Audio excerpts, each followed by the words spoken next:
ठेवलेली आहेत आणि त्या संदर्भात सीबीआय इन्क्वायरीची मागणी करण्यात आली होती आणि गुवाहाटी हायकोर्टाने 2017 मध्ये आदेश दिले होते की तिकडे सीबीआय इन्क्वायरी करा आणि 2017 मध्ये 40 पानांचा FIR सीबीआयने त्यांच्या विरोधात दाखल केलेला आहे। हीच कंपनी आहे जिला वर्ल्ड बँकेने डिबार्ट केलेला आहे। सो हे कागदपत्र आहे की ज्याला वर्ल्ड बँकेने त्या कंपनीला डिबार्ट केलेलं आहे। सो अशा भ्रष्टाचार असलेल्या कंपनीला आपल्या इथे टेंडर मिळतं। पण काय काम हिचं काय काम आहे, कन्सल्टंट म्हणजे काय काम आहे त्याची माहिती घेतली तुम्ही?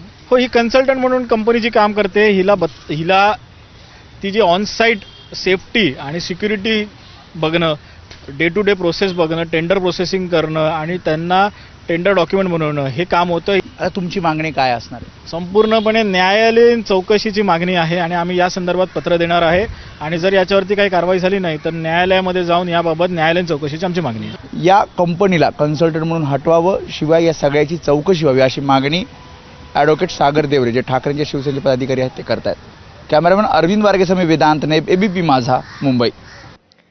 आणि या मुलुंड मेट्रो 4 लाईन स्लॅब प्रकरणी DBHILL LBG या सल्लागार कंपनीची तातडीनं हकालपट्टी होणार आहे। तसा निर्णय MMRDAनं काल झालेल्या बैठकीत घेतल्याची माहिती सूत्रांनी दिली आहे। सल्लागाराचं कंत्राट रद्द करण्यासह त्यांना काळ्या यादीत टाकण्याचा अधिकृत निर्णय घेतला जाणार असल्याचं सांगितलं जात आहे।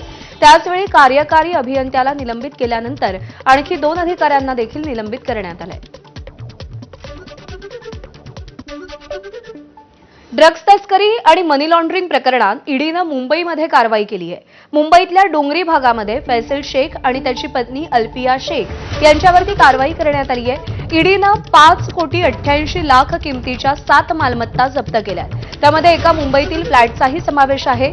ही कारवाई मुंबईतील NCB पथकानं केलेल्या तक्रारीनंतर झाली आहे। शेख दाम्पत्यानं MD ड्रग्जची तस्करी केली, त्यांचे संबंध माफिया सलीम दोलाशी असल्याचं आढळलंय। दोलाविरोधात इंटरपोलची रेड कॉर्नर नोटीस जारी आहे। शेख दाम्पत्यानं अंमली पदार्थ विक्रीतून मिळालेला पैसा बँक खात्यांद्वारे आणि बनावट कंपन्यांमध्ये